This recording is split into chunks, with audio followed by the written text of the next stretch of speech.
네, 오늘 말씀의 제목은 하나님의 위대한 걸작품, 교회입니다. 제목 들으셨을 때 기분이 어떠신가요? 뭐 나쁘진 않죠? 저는 제목이 참 마음에 듭니다. 어떤 단어를 선택할까 하다가 실제 원어에 가까운 단어로는 걸작품이라는 단어가 맞을 것 같고, 또 제가 이 단어를 표현하시는 어떤 형제님의 말씀을 들은 적도 있었던 것 같아요. 그래서 이 단어를 들었을 때 제 마음 가운데 굉장히 안정감과 그리고 또 동의하는 마음 이런 것들이 함께 있었습니다. 그래서 하나님의 위대한 걸작품 교회라고 하는 것에 대해서 오늘 함께 에베소서 말씀을 통해서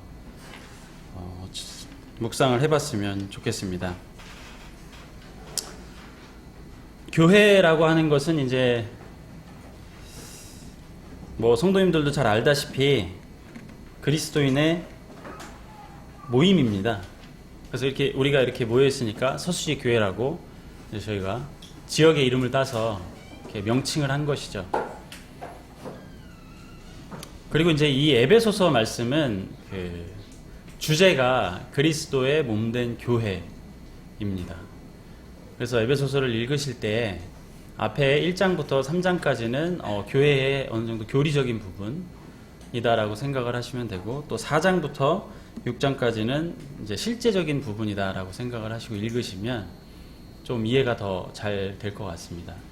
그래서 지금 주보에도 다 나와 있는데요. 에베소서 2장과 1장에 나와 있는 그 우리와 너희에 해당되는 부분들은 이제 교회로 생각을 하시면 될 것 같습니다. 그리고 이제 기억하실지 모르겠지만 2년 전 즈음에 제가 에베소서 1장 3절부터 14절을 본문으로 해서 그리스도인의 정체성이라고 하는 그 말씀을 본 적이 있었습니다. 그것이 이제 지금 오늘을 생각해 볼 때는 교회가 무엇인가에 대한 생각으로 받아들이면 동일하게 이해하실 수 있을 것 같습니다. 그래서 먼저 에베소서 1장 3절부터 14절에 있는 말씀을 읽어보겠습니다. 찬송하리로다. 하나님 곧 우리 주 예수 그리스도의 아버지께서 그리스도 안에서 하늘에 속한 모든 신령한 복을 우리에게 주시되, 곧 창세전에 그리스도 안에서 우리를 택하사 우리로 사랑 안에서 그 앞에 거룩하고 흠이 없게 하시려고 그 기쁘신 뜻대로 우리를 예정하사 예수 그리스도로 말미암아 자기의 아들들이 되게 하셨으니, 이는 그가 사랑하시는 자 안에서 우리에게 거저 주시는 바 그의 은혜의 영광을 찬송하게 하려는 것이라. 우리는 그리스도 안에서 그의 은혜의 풍성함을 따라 그의 피로 말미암아 속량 곧 죄사함을 받았느니라. 이는 그가 모든 지혜와 총명을 우리에게 넘치게 하사 그 뜻의 비밀을 우리에게 알리신 것이요 그의 기뻐하심을 따라 그리스도 안에서 때가 찬 경륜을 위하여 예정하신 것이니, 하늘에 있는 것이나 땅에 있는 것이 다 그리스도 안에서 통일되게 하려 하심이라.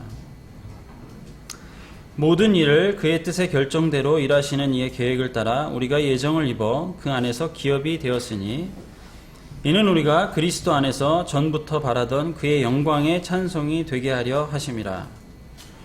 그 안에서 너희도 진리의 말씀 곧 너희의 구원의 복음을 듣고 그 안에서 또한 믿어 약속의 성령으로 인치심을 받았으니, 이는 우리 기업의 보증이 되사 그 얻으신 것을 속량하시고 그의 영광을 찬송하게 하려 하심이라. 우리가 이제 흔히 생각하기로 교회라고 생각을 하면 하나님을 믿는 사람들이 다니는 그런 장소 혹은 종교 이렇게 생각을 합니다. 이제 우리의 입장에서 보지 않고 단순하게 하나님을 모르는 분들의 입장에서 바라봤을 때 교회를 한번 생각을 해보겠습니다. 기독교라는 측면으로 접근이 되겠죠. 그럼 이렇게 생각할 수 있을 것 같아요. 지금부터 한 2000년 전쯤에 예수 그리스도라고 하는 한 사람이 태어나서 대략 한 3년 동안 많은 활동을 펼치고 가셨어요. 3년 동안. 근데 그 3년 동안 하신 일이 너무나 뛰어나서 많은 사람들이 따랐습니다. 제자들이 생긴 거죠. 이 철학을 하시는 분들은 이제 제자들이 많이 있잖아요. 그 예수 그리스도 말고도 뭐 4대 성인이라고 해서 많은 제자를 이렇게 육성했던 그 사람들이 있었습니다. 그 분 중에 한 분이고, 다른 분들과 다르게 일찍 돌아가셨어요. 그 돌아가시는 과정도 그때 당시 이제 가장 극악무도한 죄인에게 처해지는 이제 십자가 사형을 선고받고 이제 돌아가셨죠.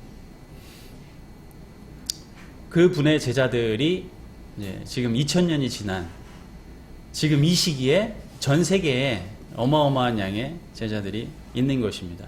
놀라운 것은요, 누가 예수 그리스도처럼 또 다른 어떤 사람이 있어서 비슷한 일을 하시지도 않았고요.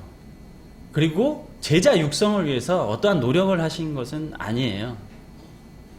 다만 그분이 어떤 분이다 라고 하는 것들을 자신의 목숨을 걸어서 많은 사람들에게 알리고자 노력했던 분들이 많았던 거죠. 그것이 이제 그 일반 사람들이 바라볼 때 기독교라고 하는 종교의 현재의 모습입니다. 근데 사실 이건 말이 안 돼요. 그 어떤 책 하나도 2000년 동안 동일한 모습을 유지할 수가 없고요. 어떤 진리라고, 사람이 얘기하는 어떤 진리라고 하는 것을 주장한다 할지라도 그것이 2000년 동안 과학이 그렇게 달라지는 동안에 동일하게 유지될 수가 없습니다. 이게 말이 안 되는 일이에요. 사실 가만히 생각을 해보면 예수 그리스도를 믿는 제자들이 2000년 동안 동일한 것을, 동일한 책을 가지고 똑같은 진리로 믿어오고 있었다. 정말 연구해 볼 만한 놀라운 주제입니다. 어떻게 그것이 가능했을까? 그것이 이제 일반 사람들이, 하나님을 모르는 사람들이 볼 때의 교회의 모습입니다. 그런데 이제 많은 분들은 부정적인 모습들을 보기를 원하죠. 그러니까 한국에서 나타나고 있는 여러 가지 다른 부정적인 모습들을 보면서 교회를 비판하지만, 사실상 이 우리가 가지고 있는 이 성경은 2000년 전에도 똑같았고요. 지금도 똑같습니다. 이 똑같은 이 성경책, 이 책을 저희들이 공부하고 또 같이 연구하면서 동일한 진리를 2000년 동안 믿고 있는 거예요. 그리고 그 제자들은 지금도 전 세계 여기저기에서 회심을 하고 있습니다. 아, 이제부터 내가 예수 그리스도의 제자가 되어야 되겠다 라고 생각을 하는 그 교회, 그것이 지금 이 서수지 교회입니다.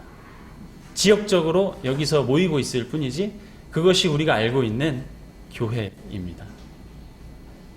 인간의 생각으로는 이해할 수도 없고요. 이해하려고 아무리 노력한들 이해가 되지 않습니다. 자, 그런 교회에 대해서 하나님께서는 어떠한 복을 주셨는가 라고 하는 것이 1장 3절부터 14절에 있는 내용입니다. 하나님께서는요, 이 성경 말씀을 통해서 우리에게 교회에 대해서 이야기를 해주고 계세요. 그런데 이 교회는 어떤 복을 줄 것이냐, 내가 너희에게, 이 교회에게 복을 줄 것인데 그 복은 무엇이냐? 첫 번째가 4절에 나와 있는 택하심입니다. 우린 잘 모르겠어요. 이 택하심이 어떤 의미로 우리가 해석을 해야 될지 잘 모르겠습니다. 굉장히 다양하게 해석을 할 수 있을 것 같아요.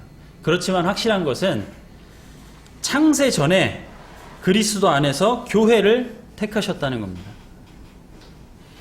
그 택하심이에요. 하나님께서 교회를 택하셨기 때문에 교회가 지금 이곳에 있을 수 있는 것입니다. 그것이 복이에요.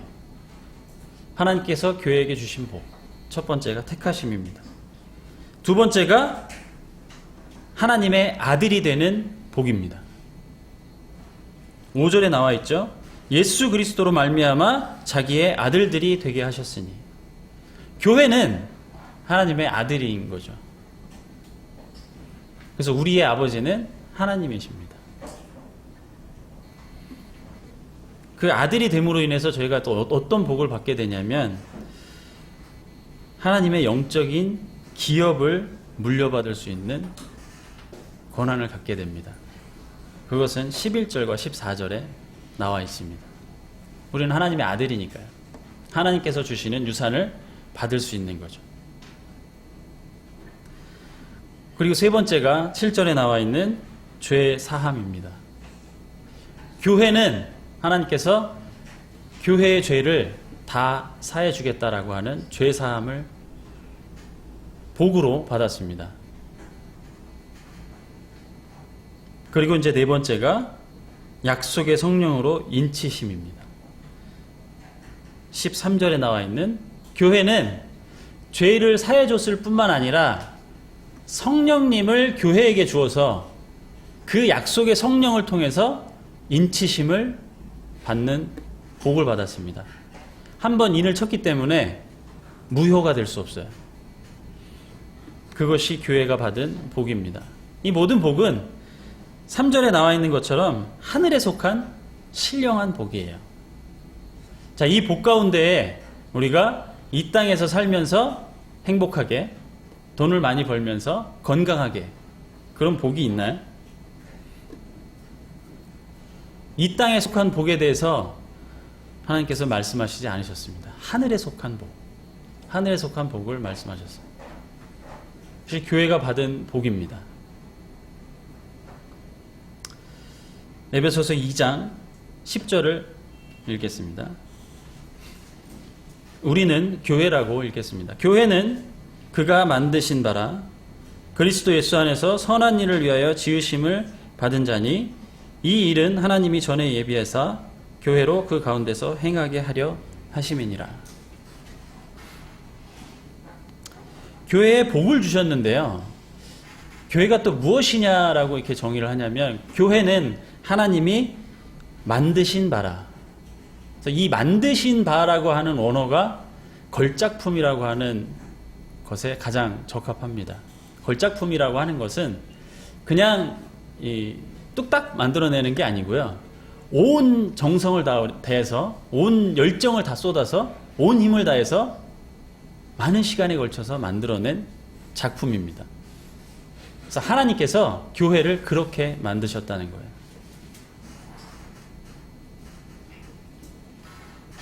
자, 그 걸작품, 하나님의 위대하신 걸작품, 이 교회. 이 교회가 어떻게 해서 만들어졌는지, 그것이 이제 2장 4절부터 9절까지 나와 있습니다. 근데 이것을 보기 전에 이 교회, 우리가 지금 서수지 교회로 여기에 모여 있죠. 이 교회의 이전의 상태, 이전의 상태를 2장 1절부터 3절에서 먼저 보겠습니다. 교회는 허물과 죄로 죽었었다.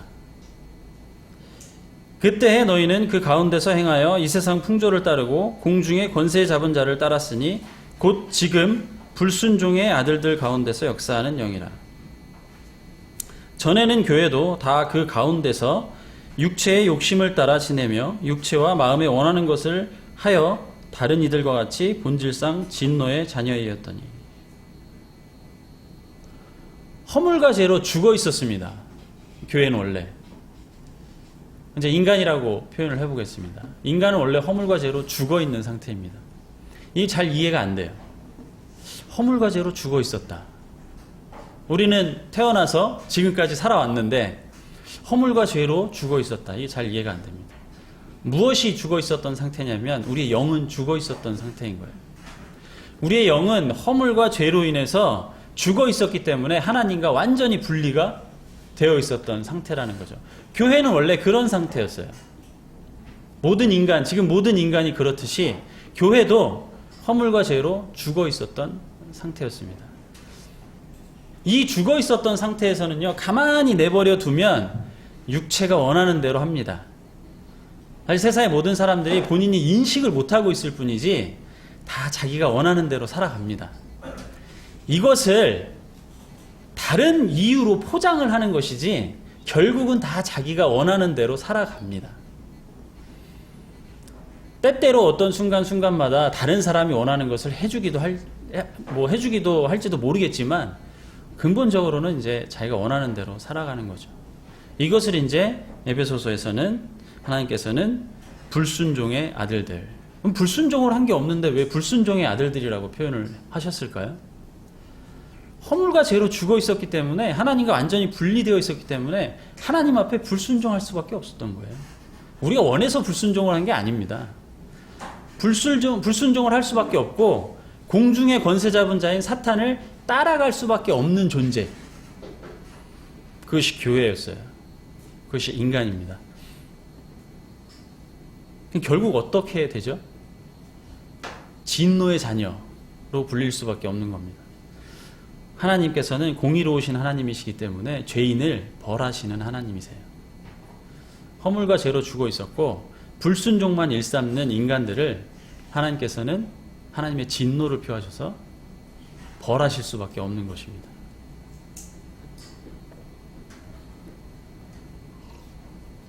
그것이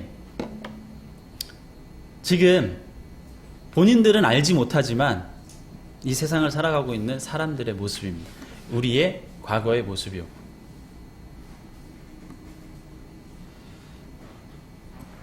사실 우리도 지금 그냥 이 세상을 살다 보면요, 내가 원하는 대로 살고자 해요. 지금도 교회이지만, 하물며 교회도 그런데 하나님과 영적으로 완전히 분리되어 있는 인간들은 당연히 육체가 원하는 대로 할 수밖에 없는 거죠. 이것을요, 연구해 볼 생각도 하지 않고요, 고민해 볼 생각도 하지 않는 것입니다. 우리도 그랬어요.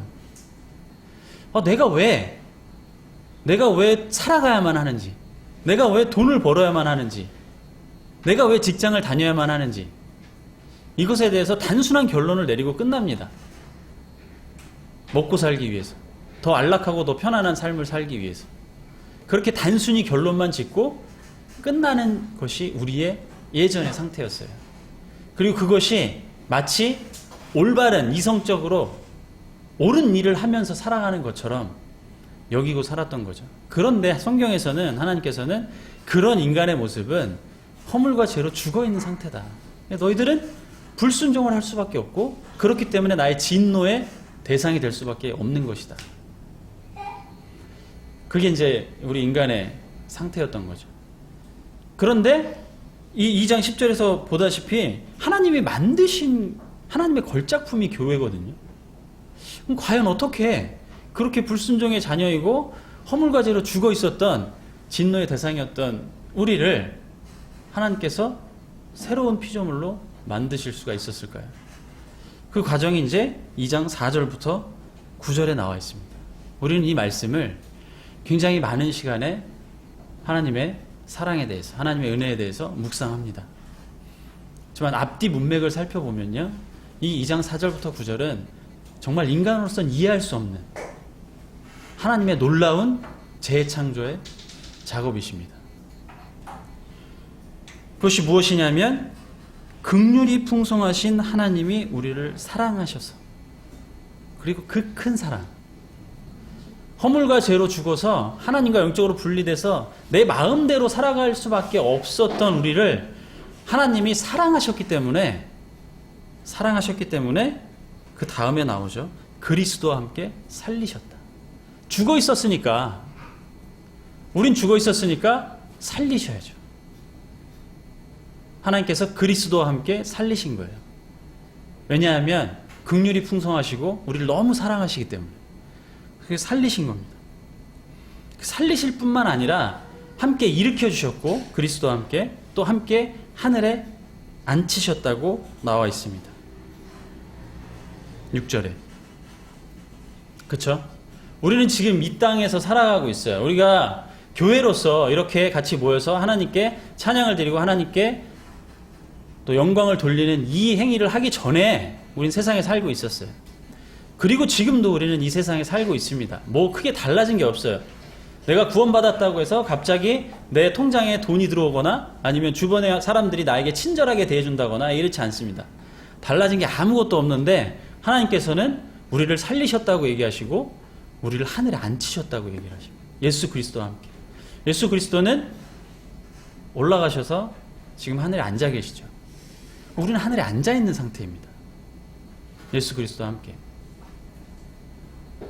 그래서 우리가 우리의 시민권은 하늘에 있다고 얘기하잖아요. 우리는 이 땅에 살아가고 있지만, 우리의 몸을 가지고 이 땅에 살아가고 있지만, 사실 우리는 하늘에 앉아 있는 상태, 예수 그리스도와 함께. 그것이 교회입니다.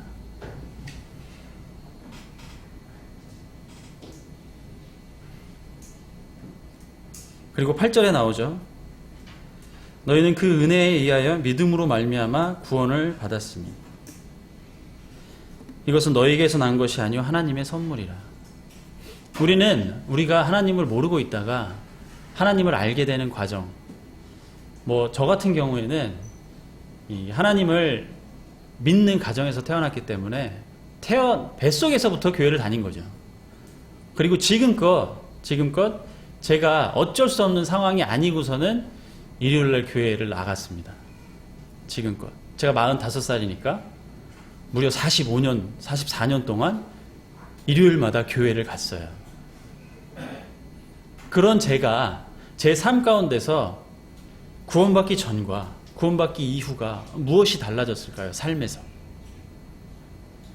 크게 없는 거예요. 교회를 안 나갔다가 교회를 나간 것도 아니고요. 저는 어릴 때부터 이렇게 여학생들을 괴롭히거나 이런 것도 잘 이해가 안 됐어요.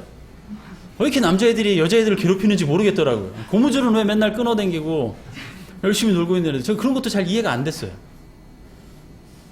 그리고 이제 맨날 치우라고 하는데 치우지 않는 형도 잘 이해가 안 되더라고요. 어머니는 맨날 치우라고 하는데 안 치우는 거예요. 제가 대신 치워주고 막 이랬거든요. 그래서 저의 어린 모습을 봤던 이제 많은 성도님들은 그렇게 개구쟁이라던가 아니면 이렇게 좀 야가 빠졌다라든가 이렇게 기억하시지 않는 것 같더라고요. 제 기억에도 그래요. 제가 제 잘난 얘기를 하고 싶은 게 아니고요. 어쨌든 저는 그렇게 살아왔어요. 그런데 구원받기 전과 구원받기 이후에 제가 뭐가 달라졌냐면요. 저는 그 전에 허물과제로 죽어 있었고요. 불순종의 아들일 수밖에 없었던 거예요. 하나님의 진노의 대상일 수밖에 없었던 거예요. 근데 그 이후에는 함께 하늘에 앉아서 하늘의 시민권을 가진 하나님의 아들이 된 거예요. 이 차이는 내 주변 환경은 아무것도 달라지지 않았다라고 하더라도 엄청난 차이입니다.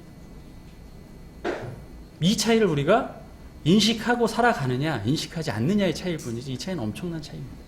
그것이 교회라는 것이. 그러면서 하나님께서는 이야기하시죠. 이것은 내가 너에게 주는 선물이다.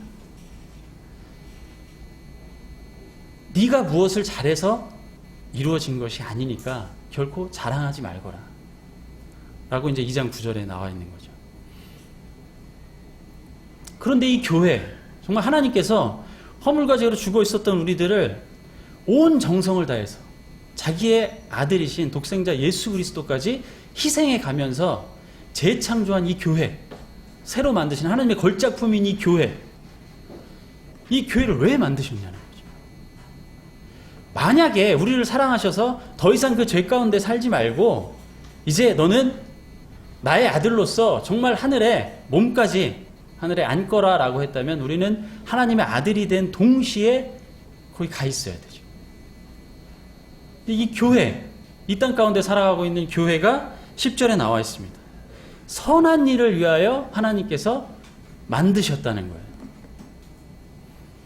고린도후서 5장 17절을 보겠습니다. 그런즉 누구든지 그리스도 안에 있으면 새로운 피조물이라. 이전 것은 지나갔으니 보라 새 것이 되었도다. 선한 일이 뭔지는 잘 모르겠어요. 기부를 하는 일일 수도 있고 아픈 사람을 도와주는 일일 수도 있고 그렇지만 하나님께서는 교회를 왜 만드셨냐? 선한 일을 위하여 지으셨다고 말씀하시는 거죠. 자, 하나님께서 그 정성을 다해서 그 공을 다해서 만드신 이 걸작품인 이 교회가 선한 일을 할 능력이 없을까요? 그렇지 않습니다. 우리는 서수지 교회로서 지금 여기 모여 있지만 우리가 이 교회를 바라볼 때 약한 모습들이 보일 수밖에 없어요. 그리고 자, 우리가 수지구에 있는 이 밥을 못 드시는 어르신들을 위해서 무료 배식을 합시다. 우리 생각해 보세요. 할 수 있을까요? 과연 사람은 있을까요? 그 일을 할 수 있는? 그러니까 우리가 이제 약하다고 생각하는 거예요. 근데 이제 우리가 약하다고 생각하는 것뿐만 아니라 그냥 교회가 약하다고 생각할 수 있다는 거죠. 그렇지만 그렇지 않습니다. 하나님께서는 자기의 아들인 독생자 예수 그리스도를 희생해 가면서까지 온 정성을 다해서 새로운 피조물로 만든 이 교회는 놀라운 능력을 가지고 있는 거예요. 왜냐하면 머리가 예수 그리스도이기 때문에 그렇습니다. 예수 그리스도가 머리 대신 우리는 그의 몸인, 한 몸인 이 교회가 할 수 있는 일이라는 것은 무궁무진합니다. 우리가 그 무궁무진한 능력을 발휘할 때가 되는 거죠. 그것이 교회입니다. 이 땅에 있는 하나님께서 이야기하고 있는 이 선한 일이라고 하는 것을 할 수 있기 때문에 교회를 그 힘든 과정을 거쳐서 창조하신 겁니다. 그래서 우리는 주변을 둘러보면서 혹은 다른 교회, 지금 기독교가 핍박받고 있는 이 상황 가운데서 교회가 지금 어떤 일을 할 수 있을까 이렇게 생각해야 될 때가 아니고요. 하나님께서 우리를 위해서, 이 교회를 위해서 들이신 노력, 그 희생, 그 하나님의 위대한 골작품인 이 교회가 이제 우리는 선한 일을 위해서 나아가야 될 때라는 겁니다. 무엇 때문에 그것이 가능할까요? 보라 새 것이 되었도다. 이전 것은 지나갔으니 보라 새 것이 되었도다. 우리는 새 생명을 가지고 있습니다. 우리가 자꾸 옛 생명 앞에 넘어지면서 그것에 대해서 한탄스러워하고 기도를 할지 모르겠지만 우리는 새 생명을 가지고 있어요. 그러니까 교회가 해야 될 일은 저것입니다. 나의 죄를 자백할 수 있는 능력을 가지고 있습니다. 우리는요, 내가 무슨 죄를 지었는지 알 수 있는 능력이 있고요, 그 죄를 자백할 수 있는 능력을 가지고 있어요. 우리의 죄를 자백해야 됩니다. 교회로서. 그리고 주님의 죽으심과 다시 오심을 기억할 수 있습니다. 왜냐? 우리 마음 가운데 있는 새 생명이 있고 우리의 머리가 예수 그리스도잖아요. 그렇기 때문에 우리는 주님이 다시 오심, 죽으심으로 인해서 교회가 되었기 때문에 주님의 다시 오심을 기억할 수 있습니다. 능력이 있어요. 그리고 하나님이 사랑이신 것을 나타낼 수 있는 능력을 가지고 있는 사람들입니다. 여기 지금 많아봐야 한 30명에 35명 모여있지만 엄청난 능력을 가지고 있는 교회입니다. 우리의 죄를 자백할 수 있고요, 하나님이 사랑이심을 나타낼 수 있고요, 궁극적으로는 내 삶의 간증으로 하나님을 높일 수 있는 것입니다. 그것이 교회예요. 그리고 이 교회를 위해서 하나님께서는 정성을 다해서 자기 아들까지 내주면서 새로운 피조물로 교회를 만드신 것입니다. 그러니까 이제 우리가 해야 될 일은 선한 일이겠죠. 우리의 마음 가운데, 또 우리의 이 모임 가운데 약한 모습이 보인다라고 할지라도 그것은 아무 문제가 되지 않는 능력을 가지고 있는 것이 교회입니다. 세상 가운데 나가서 내가 어떠한 핍박을 받을지라도 그것이 아무 문제가 되지 않는 능력을 가지고 있는 것이 교회입니다. 남들은 다 돈을 쫓아서 자신의 능력을 키우고자 나아갈 때 우리는 하나님을 쫓아갈 수 있는 것이 그것이 교회입니다.